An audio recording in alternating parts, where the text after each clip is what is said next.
vécu pendant 20 ans dans la Marine nationale. Donc, je suis pilote d'hélicoptère formé dans l'armée.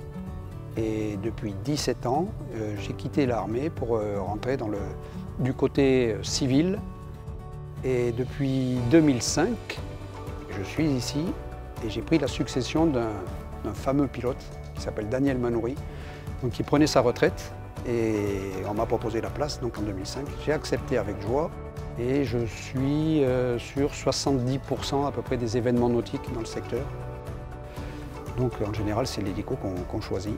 Et j'en suis le seul pilote. Comment je le ressens? Je vais parler du côté pilote hélicoptère, mais on est toujours dans des conditions un peu stressantes. Alors le stress, ça se gère. Donc à chaque fois, c'est un petit peu de stress, et ce qui engendre beaucoup de chaleur, je veux dire, enfin beaucoup d'engouement. Chaque record est fait pour être battu. Et chaque départ est différent.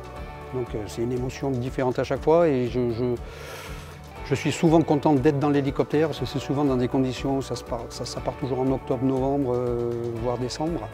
Et c'est toujours dans des conditions hivernales, il ne fait pas chaud, la mer est agitée. Donc ce côté-là est sensationnel pour nous qui sommes en l'air.